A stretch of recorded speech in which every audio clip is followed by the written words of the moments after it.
The stars were silent but not empty. Deep in space, far beyond the borders where human ships had traveled, something old was still trying to speak. The distress signal had been sent long ago, maybe decades or even centuries before. It repeated, over and over, drifting like an echo through the cold dark.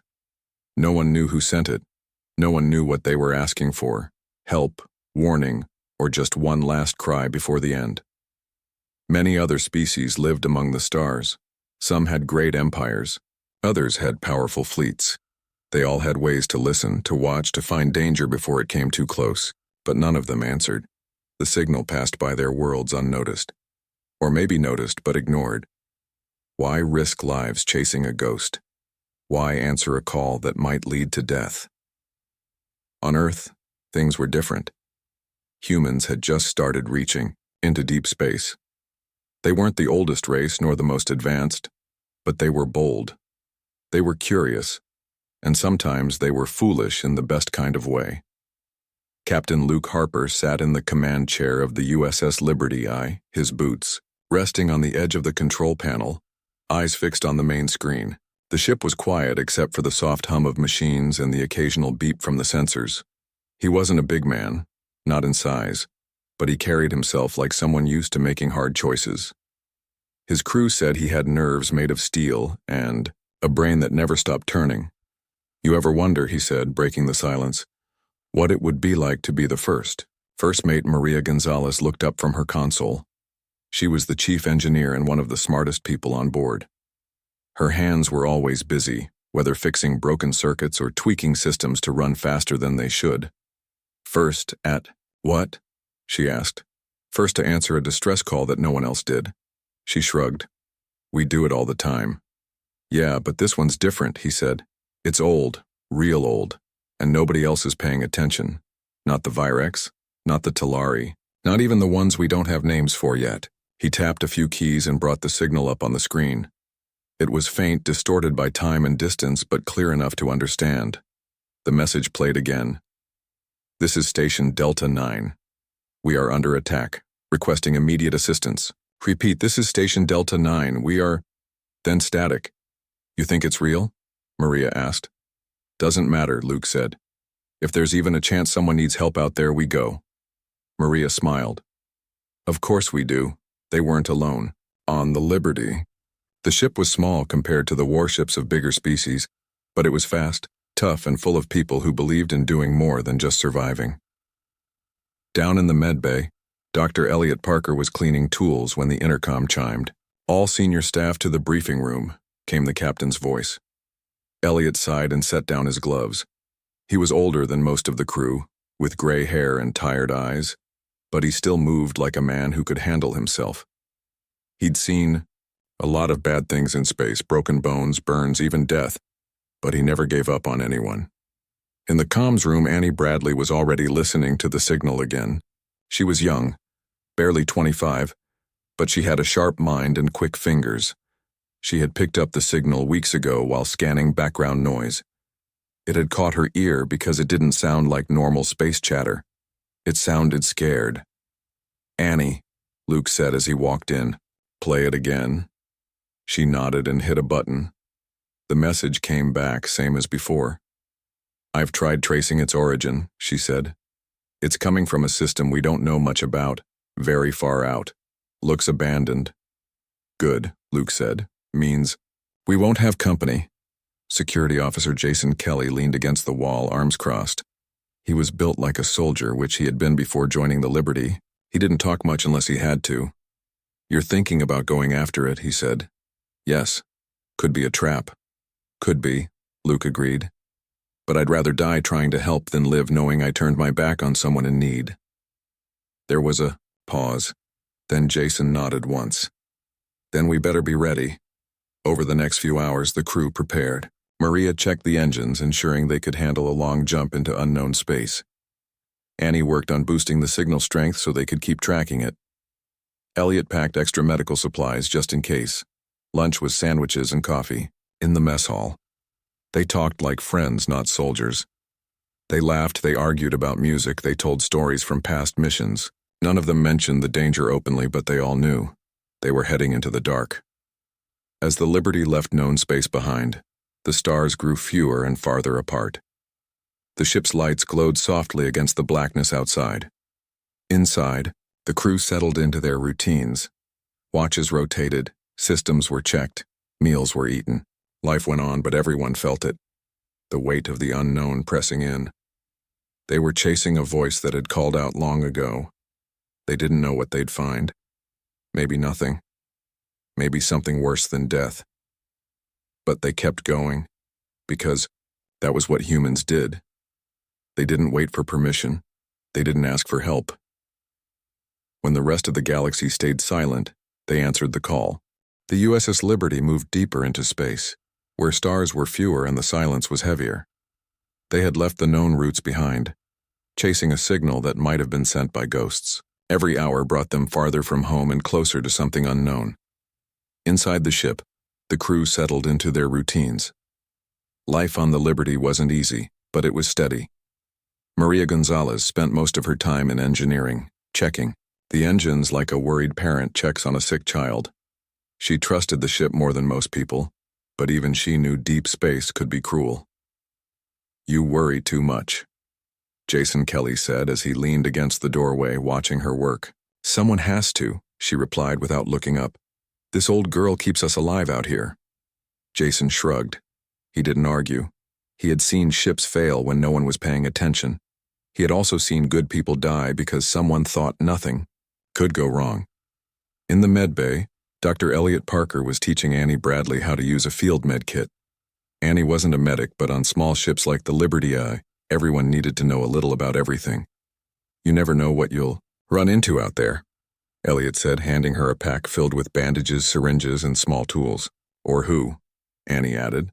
Elliot gave her a tired smile. That's true enough. She was young, maybe too young for this kind of mission, but she had sharp eyes and a fast mind. She had picked up the distress signal while scanning background noise. At first, she thought it was just an echo from some long-dead station, but the more she listened, the more she realized. Someone had sent that message.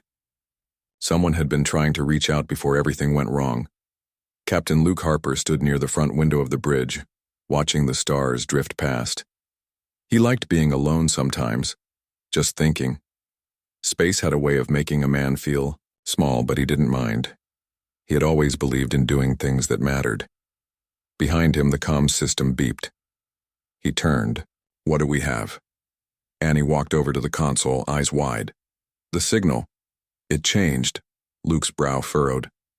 "Changed how?" "It's not repeating the same thing anymore. There's new data mixed in now." Maria arrived a moment later, wiping grease off her hands. "What kind of data?" Annie tapped a few keys and the screen lit up with strange symbols. They weren't any language humans used. They looked like lines and curves, almost like art. "Looks alien," Maria muttered. "Can you translate it?" Luke asked. Annie bit her lip. "Not yet, but I can try." She worked quickly, pulling up reference files and comparing patterns. After a while, she managed to pull out a few words. "Delta 9, under attack. Containment failure."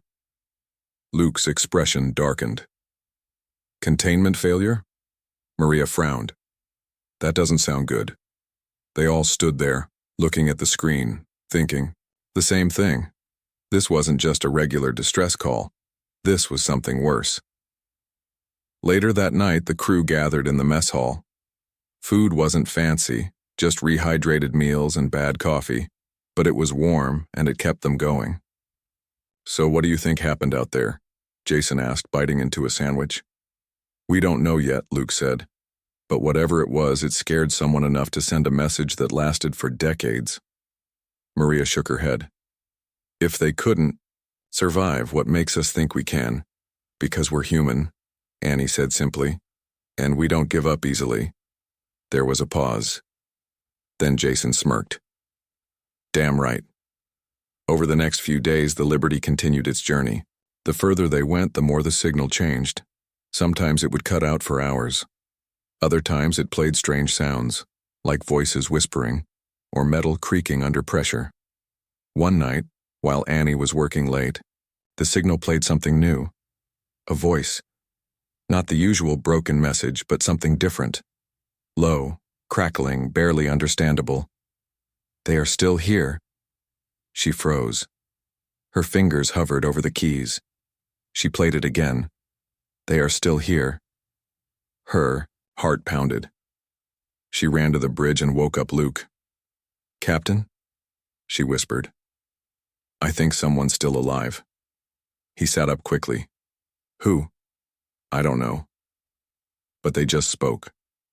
Through the signal. Luke's face was unreadable. Then he nodded. "Get the team ready. We're getting close." Back in engineering, Maria triple-checked the power systems. She set up backups on top of backups. She didn't believe in luck. She believed in machines and making sure they worked when they had to. Dr. Parker stocked up on extra medical kits. He packed painkillers, anti-radiation meds, and trauma patches. He didn't expect peace. Jason cleaned his weapons, slowly, carefully. He didn't talk much, but when he did, it meant something. "Whatever we find out there," he said, "we better be ready." As the Liberty approached the source of the signal, the stars thinned out even more. Ahead of them, sensors picked up something huge. A structure. Massive, drifting silently in the dark.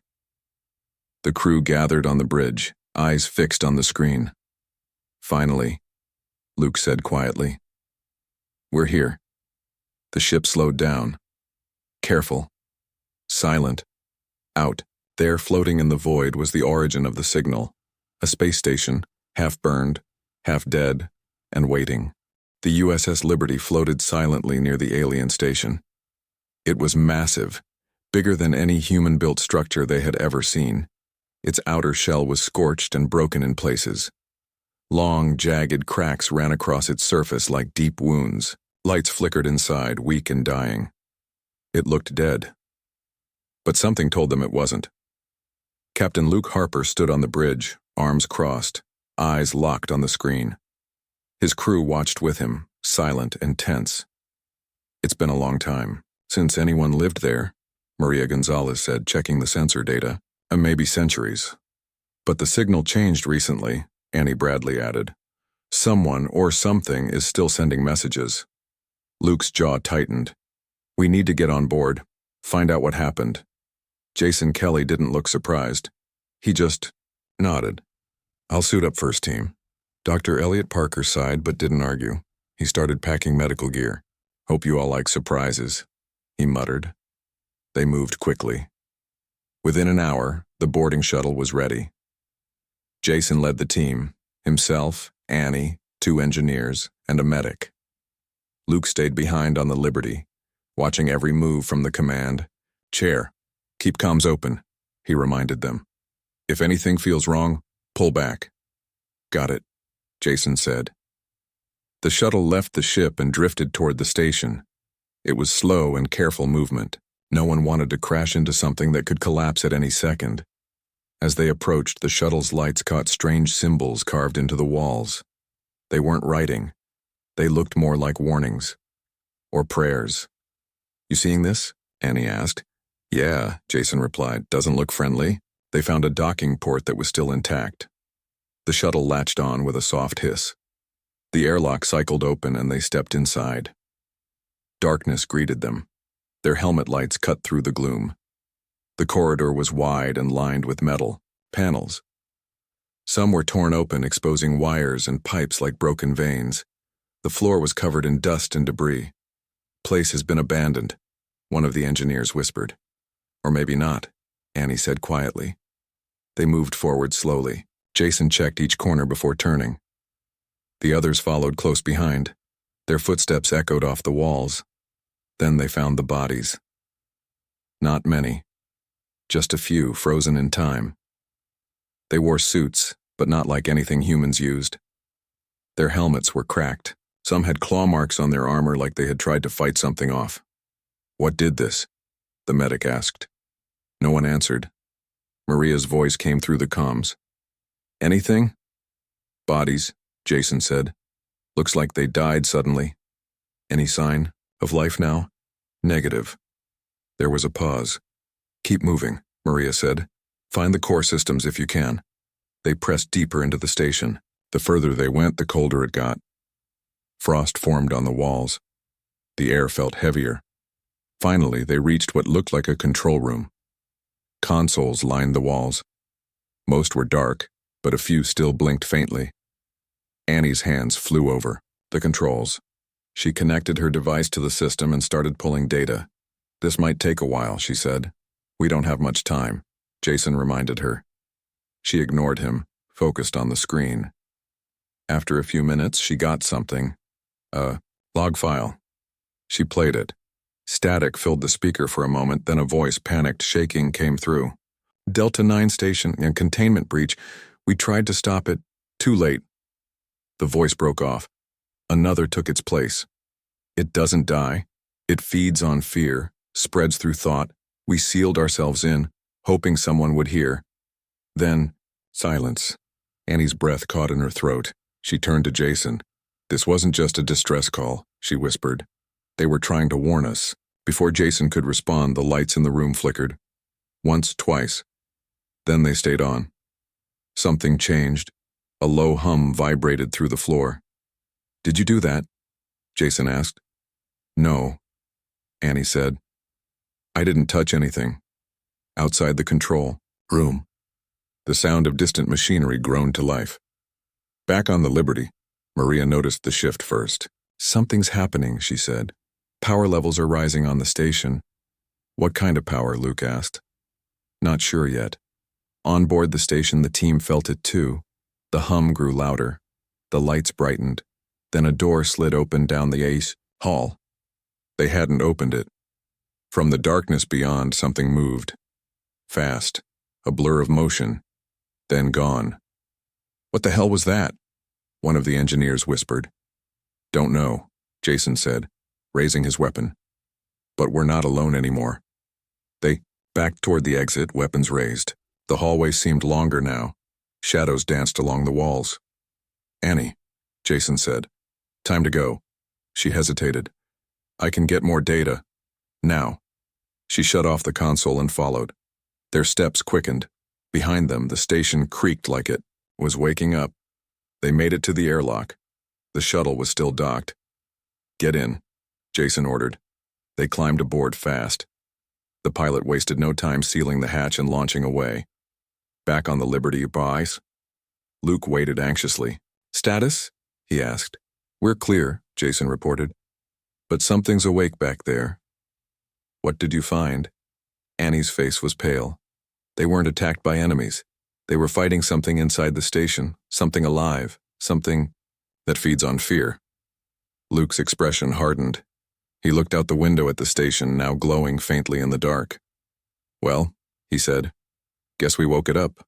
The USS Liberty drifted silently, watching the alien station like a sleeping predator.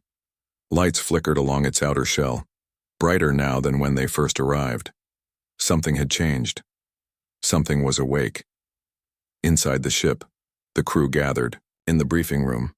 Faces were tense, eyes were tired. What they had seen on the station weighed heavily on them. "So," Captain Luke Harper began, "what are we dealing with?" Annie Bradley sat at the table, her tablet open. She tapped a few keys and brought up the data she had copied from the station system. "They called it containment failure," she said. "But that doesn't explain much." Maria Gonzalez leaned forward. "We saw bodies, not battle damage, panic, fear. Whatever killed them wasn't a weapon." Jason Kelly crossed his arms. "It moved. Fast. Too fast to see clearly. But it was there." Dr. Elliot Parker rubbed his face. "You're telling me we woke up some kind of invisible monster?" "Not invisible," Annie said. "Just hard to see, or maybe hard to understand." Luke's brow furrowed. "Explain." Annie hesitated. "The log said it feeds on fear, spreads through thought. It might not be physical like we think." There was silence. Finally, Maria broke it. "So we're dealing with something that lives in minds, not bodies. And it's still on that station," Jason added. Luke's jaw tightened. "Then we have two choices. Turn around and leave it here or go back and find out how to stop it." No one spoke for a moment. Then Maria sighed. I knew you were going to say that. Over the next few hours, the Liberty ran scans and tried to analyze the station's systems. Power levels continued to rise, but not in a way that made sense. It was erratic, like something was thinking, deciding, choosing. This isn't normal technology, Maria said, studying the readings. It's responding to us. How? Annie asked. Not sure yet. But if it can feel us, then we need to be careful about what we send back. Meanwhile, Jason and his team checked their gear again. Weapons were cleaned. Suits were tested. They didn't know what they would face, but they weren't going in blind. You really think going back is smart? One of the engineers asked. Nope, Jason replied. But I don't like leaving things unfinished. On the bridge, Luke stared at the station. He wasn't afraid, not exactly, but he respected the unknown. Humans had survived by pushing forward, even when they didn't understand what they were walking into. He turned to Annie. Can you get more from the logs? She nodded. Maybe, but I'll need to access deeper systems. Then we make another trip. Back inside the station, the team moved carefully. This time they were ready. Suits sealed, weapons loaded, minds alert. As they walked down the same corridor, the air felt heavier, colder. Shadows seemed to stretch longer than before. Still, think this is just old machinery? Jason muttered. Annie didn't answer. She kept her eyes on the floor. They reached the control room again. Consoles still blinked faintly. Annie connected her device and started digging deeper. This time, she said, I want to see what they tried to hide. She searched through files, skipping broken logs until she found one that played clearly. A voice came through the speaker. We sealed ourselves in, locked it behind walls, but it learned, it listened, it became part of us. The voice cracked. Someone else took over. Don't try to fight it. It knows what scares you. It becomes that. It wears your fears like skin. Annie's fingers froze on the keyboard. That's not good, she whispered. Jason stepped closer. What did you hear? She replayed the message. When it ended, Jason cursed under his breath. So it doesn't just feed on fear. It uses it against us. Makes sense, Maria's voice came through comms. If it can shape itself from what we're scared of, then our own minds are working against us. Then we can't let it in, Annie said. Easier said than done, Dr. Parker muttered. Suddenly the lights dimmed, once, twice. Then they shut off completely. Darkness swallowed them. Only their helmet lights remained. Okay, Jason said, raising his weapon. Someone tell me that was supposed to happen. Nope, Annie said. We didn't touch anything. From somewhere deep in the station, a sound echoed down the halls. Not footsteps, not machines. Laughter. Low. Quiet. Wrong. Everyone froze. That's not funny, one of the engineers whispered. Move, Jason ordered. Get back to the shuttle. Now. They turned and hurried down the hallway. The laughter followed them. Not loud, not close, but always there. Then, the wall shifted, not physically, but visually. They looked different. Darker. Twisted. Did anyone else see that? Annie asked. Yeah, Jason said. And I don't like it. They kept moving. Fast. Then a figure appeared ahead. Tall. Thin. Human-shaped. But wrong. Its face was blank. No eyes. No mouth. Just smooth skin. Annie stopped breathing. It tilted its head and smiled. Not with lips. With thought. She saw it in her mind. A smile that shouldn't exist. She screamed, without meaning to. Annie! Jason grabbed her arm. Snap out of it! She blinked. The image vanished. It's messing with us, she gasped. It shows us what we fear most. Then keep your heads clear, Jason said. Don't let it in. They pushed forward.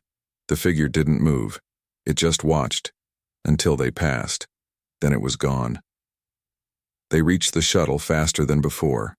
The pilot wasted no time launching away. Back. On board the Liberty.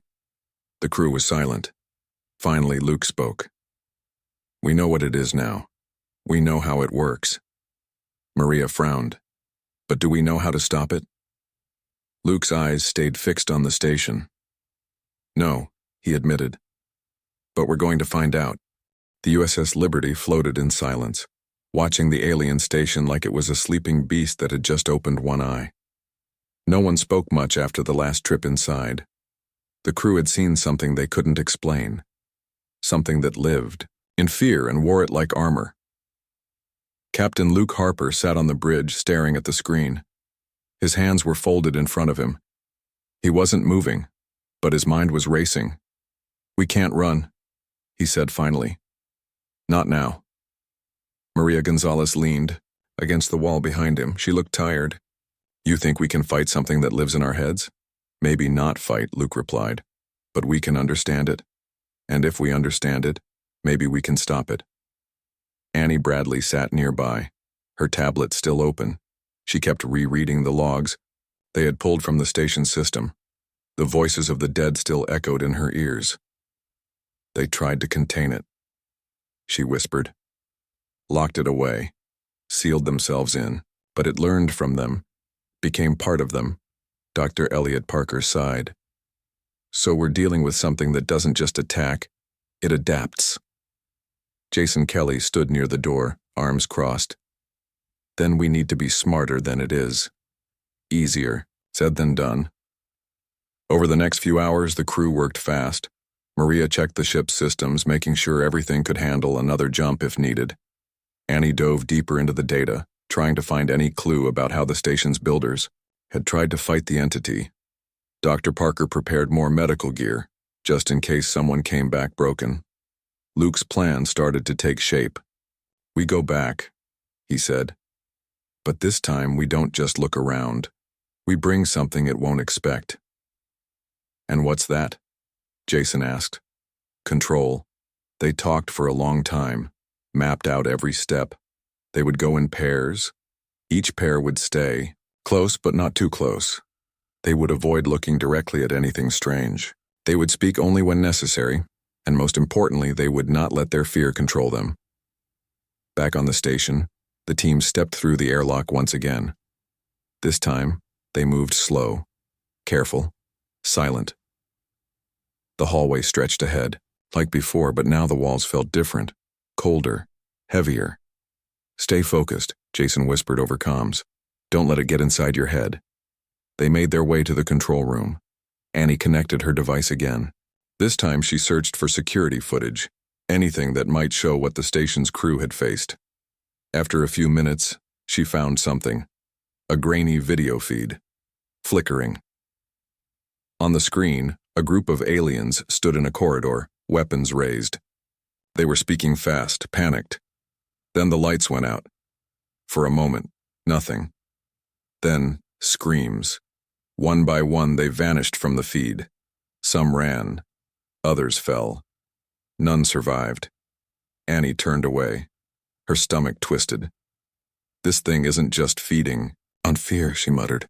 "It uses it to break people apart." Maria's voice came through comms. "Annie, keep searching. There has to be something they did to try and stop it." Annie nodded and kept digging. She found another log. "We built barriers. Mental ones. Trained our minds to resist. It helped. For a time."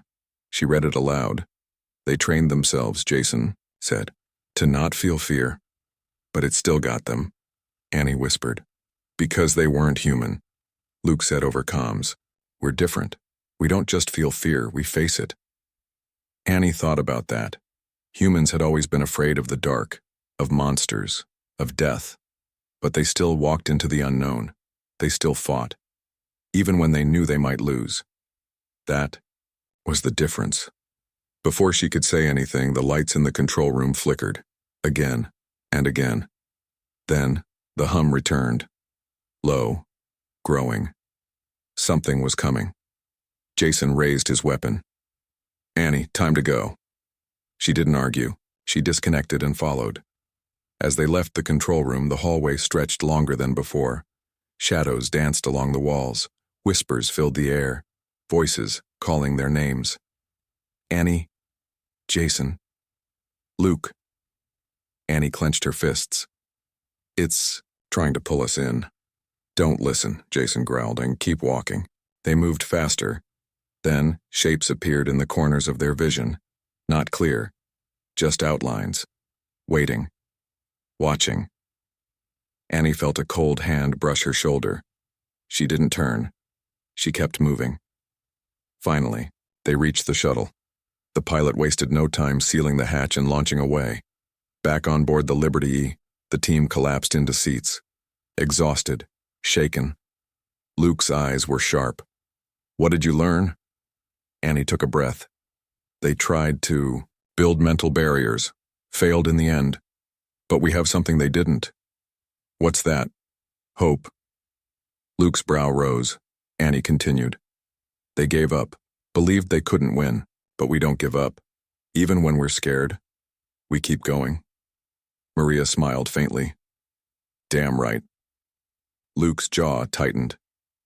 Then we make our own plan. Not theirs. Ours. He stood up straight. Next time we go in, we don't just survive. He looked at each of them. We fight back. The USS Liberty hovered near the alien station like a small bird watching a sleeping giant. The crew had seen enough to know that what they were dealing with wasn't just dangerous. It was something older than any war, smarter than any enemy. Captain Luke Harper stood on the bridge, arms crossed, eyes locked on the screen. The station pulsed faintly now, like it was breathing.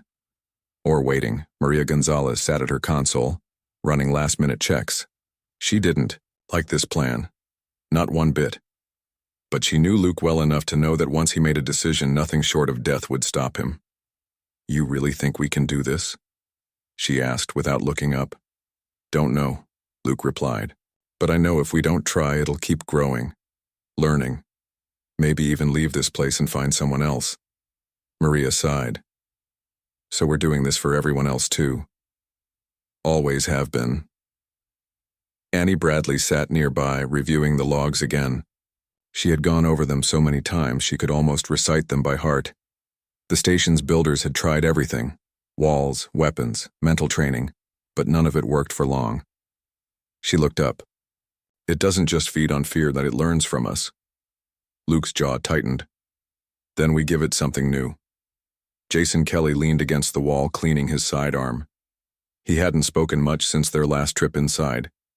He had seen things, felt things, things that weren't real, but still left scars. You ready?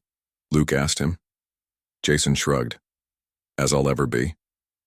They split into teams. Each pair had a mission. Get in, plant the charges, make it back. No heroics, no unnecessary risks. Dr. Elliot Parker stayed on board the Liberty, ready to treat anyone who came back broken. Maria watched from the comms station, making sure every team kept contact. If you lose signal, she warned, get out fast, don't wait. The boarding shuttle launched silently. The docking bay was the same as before, dark and empty. The airlock cycled open, and the first team stepped inside. The station felt different now, heavier, alive. Stay sharp, Jason said. We don't know what it's planning. Annie followed close behind, carrying a small pack of tools and data drives. She wasn't here to fight. She was here to learn. They moved down the corridor, boots echoing off the cold metal floor. Lights flickered above them, casting long shadows that danced along the walls. Then the whispers started. Low, soft, familiar. Annie froze. Annie, the voice whispered. She clenched her fists. It knows my name. Don't listen, Jason said. Keep moving. They pressed forward until they reached the main power core. It was massive, buried deep in the station's belly. Pipes ran along, the walls like veins, wires twisted together like roots. Maria's voice came through comms. You there? Yeah, Luke said. Planting the charges now. Maria frowned. Something feels off. Back inside the station, the lights dimmed. Once. Twice. Then, they went out completely. Darkness swallowed them. Only their helmet lights remained. Annie. The voice whispered again. This time it sounded closer. Not real, she muttered. Not real. Jason raised his weapon. Annie, focus. She nodded and pulled out the charges. Her hands shook as she set them along the base of the core. Outside, Maria checked the readings. Power levels are spiking fast. We need to move, Luke shouted. They turned and ran. Behind them, the station groaned like it was waking up. Then, movement, a blur of motion, a shape formed in the darkness. Tall, thin, human-shaped. But wrong. Its face was blank, smooth as glass. Then slowly features began to form. Eyes, nose, mouth, and when it smiled, it looked like Annie. She gasped. No, she whispered. No, no, no. Annie! Jason grabbed her arm. Snap out of it. She blinked and the image vanished. It's showing us ourselves, she breathed. Our own faces. Then don't look, Luke ordered. Move! They ran faster. Down the hall. Past the control room, back toward the docking bay. Behind them, the thing followed, silent, patient, waiting. The shuttle doors opened just in time. They jumped inside, sealing the hatch behind them. The pilot wasted no time pulling away. Back on board the Liberty D, the crew waited. Status? Maria asked. We got out, Luke said. Barely. Annie sat on the floor, shaking. It used our own faces, our own voices. Maria looked at the screen. Power levels are still rising. Because it knows what we did, Luke said. And it's preparing for us. He stood up straight. Next time, he said, we finish this. The USS Liberty floated silently near the alien station, but there was no peace on board. The crew was tired, scared. Some didn't even try to hide it. They had faced something that wore their own faces, spoke in their voices, and lived inside. Their fears. Captain Luke Harper sat alone on the bridge, staring at the screen. His fingers tapped against the armrest, slow and steady. He wasn't just thinking about what they had seen. He was thinking about how to end it. Maria Gonzalez walked in quietly and leaned against the wall. You're planning another trip in, she said. Luke's eyes didn't leave the screen. We have to. Last time we barely made it out. This time will be different. She sighed and crossed her arms. How? He finally looked at her. Because this time, we're not running. We're taking the fight to it. Back in the med bay, Dr. Elliot Parker was patching up a small cut on Jason Kelly's hand. Jason didn't flinch, didn't talk, just watched the doctor work. You okay? Elliot asked. Yeah, Jason muttered. Just thinking. About what? That thing. It knew us. Really knew us. Showed us our own faces like it was trying to say, You're already one of us, Elliot frowned. You don't believe that, do you? Jason shook his head. No, but I won't lie. It got under my skin. In the comms room, Annie Bradley was still going over the logs.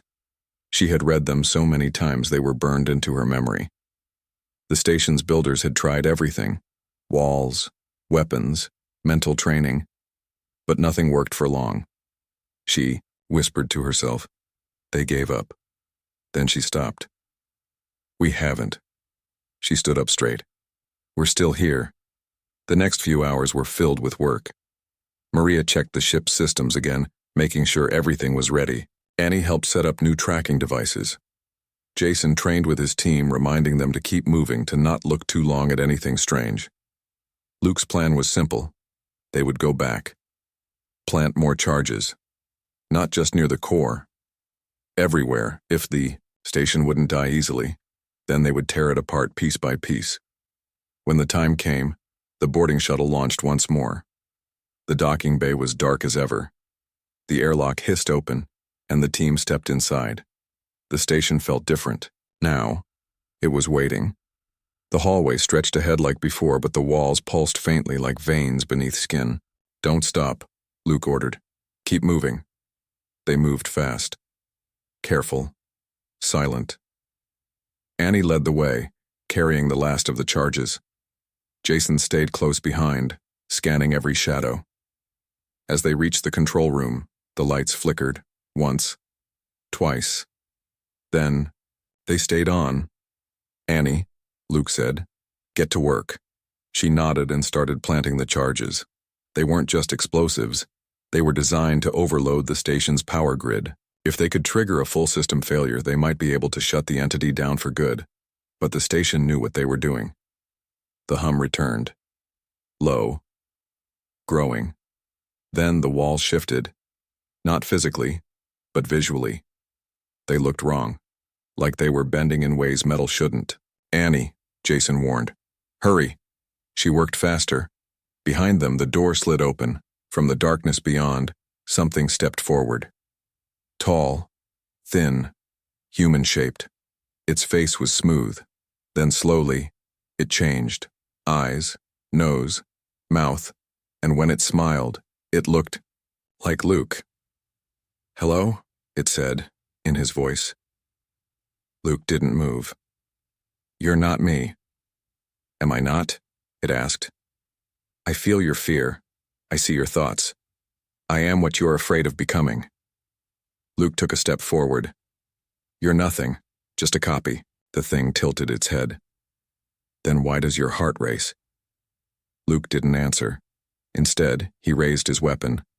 "Annie," he said without looking away. "How much longer?" "Almost done," she whispered. The thing smiled again. "You can't destroy me." "I live in you," Luke fired. The shot hit center mass, but the thing didn't fall. It just laughed. "Low, wrong. You cannot kill what already lives inside you." Annie finished the last charge. "Done." "Run!" Luke shouted. They turned and ran. Behind them, the station groaned. Lights flickered, pipes burst, the walls twisted. The thing followed. Silent, close, always watching. They reached the docking bay just in time. The shuttle doors opened. They jumped inside. The pilot wasted no time sealing the hatch and launching away. Back on board the Liberty Mach-E, Maria waited anxiously. "Status?" "Charges are set," Luke said. "Time to end this." Maria nodded and pressed the final command. On board the station, the charges exploded one by one, first in the core, then in the outer sections. The station shuddered, metal screamed, lights blinked out, and deep inside, the thing screamed, a sound not heard with ears, but felt in minds. Then silence. The station stopped moving, stopped breathing. It was dead, or at least, quiet. The USS Liberty drifted away, watching as the massive structure faded into darkness. Luke's hands rested on his knees. He let out a breath he hadn't realized he was holding. "We did it," Maria whispered. "Maybe," Luke said, "but I hope we never find out for sure." Annie sat quietly, staring at the screen. "They sent a distress call," she said softly. "For decades, maybe centuries." "And we answered," Jason added. Luke looked out the window at the empty space where the station used to glow. "They weren't asking for help," he said. "They were warning us." He paused. And we listened. The USS Liberty drifted in the cold silence of space, far from any known stars. Behind them, the alien station was gone. Its lights dark, its power broken. What had lived inside it was no longer a threat. At least, not for now. Captain Luke Harper stood on the bridge staring out the front window. The stars were quiet again. But he wasn't sure if peace had returned, or if they had simply won a battle that would never truly end. Maria Gonzalez sat at her console, running final scans. She didn't speak right away. When she did, her voice was low. "It's really gone," she said. "Maybe," Luke replied. "Or maybe just sleeping." She looked up at him. "You don't think it's dead?" He shook his head. "We shut it down. We sealed it away. But things like that, they don't always die." Maria frowned but didn't argue. She had seen enough to know that some enemies couldn't be killed with weapons alone. Annie Bradley sat nearby, still holding her tablet. She hadn't moved much since they left the station. Her hands were steady, but her eyes were tired. They sent that distress call for so long, she whispered. Maybe hundreds of years. Luke's jaw tightened. And we were the only ones who answered. Jason Kelly leaned against the wall, arms crossed. He had been quiet ever since they got back on board. Now he finally spoke. "Do you think there are others like it out there?" he asked. Luke didn't answer right away. He thought about all the unknown space they had yet to explore. All the silent ruins. All the forgotten voices calling out across time. "Probably," he said at last. "But today, we stopped one of them." Dr. Elliot Parker walked into the room, looking tired but calm. He had been checking on the team after their last trip inside the station. Some had bruises. Others had nightmares they wouldn't talk about. "Everyone made it back," he said. "Physically, at least." Maria gave him a tired smile. "What about mentally?" He sighed. "Give it time. We've all seen things we can't unsee." Luke turned from the window. "Then we make sure nobody else has to see them." The crew fell silent. After a moment, Annie spoke again. "Do you think other species will hear about this?" "They already have," Maria said. "We sent our report before we left. Every human ship in range picked it up." "Good," Jason muttered. "Let them know what's out here." Luke nodded. For too long, humans were the new kids in the galaxy, the ones everyone watched but never took seriously. "Not anymore," Maria added. "Nope," he said. "Now they know. If something calls for help, we're the ones who show up, even if it means walking into hell itself." Over the next few days, the Liberty made its way back toward human space. The journey was long, but the crew was lighter. They had faced something ancient and evil, and they had survived. Annie spent most of her time reviewing the logs one last time. She read the last message from the station's builders again and again. "If anyone hears this, do not awaken it." She closed her eyes. "We heard you," she whispered. "And we came anyway." In the mess hall, the crew ate together like they always did. Sandwiches, coffee, bad jokes. Life went on. But they weren't the same people who had started this mission. They had changed, they had grown, and they had proven something important. That humans didn't run from danger. They ran toward it, because someone had to. Back on Earth, news of the Liberty's mission spread fast. The story of how a small human crew had faced an ancient terror and won became legend. Other species listened. Some were impressed. Others were scared. But all of them knew one thing now. Humans were not to be ignored. They were not weak. They were not afraid. And when the rest of the galaxy stayed silent, humans answered the call. Weeks later, the Liberty docked at a human spaceport. The crew stepped off the ship like heroes, though none of them acted like it. Reporters waited outside. Officials wanted to ask questions. Scientists wanted data. Luke smiled but kept walking. "Just another mission," he said. Maria laughed beside him. "Yeah, right." Annie looked up at the sky, where stars burned quietly above. "They called for help," she said softly. "And we came." Jason put a hand on her shoulder. "And we'll keep coming." Dr. Parker stretched and yawned. "Just give me a week off first." Luke looked at his crew. Tired, worn, strong. "Get some rest," he said. "You've earned it." As the sun rose over the spaceport, the USS Liberty stood tall on the launch pad, ready for whatever came next. Because that was what humans did. They didn't wait for permission. They didn't wait for orders. When the stars called, they answered, even if it meant facing the unknown, especially if it meant saving someone who had been waiting for help for centuries. Because when the rest of the galaxy stayed silent, humans, fuck yeah.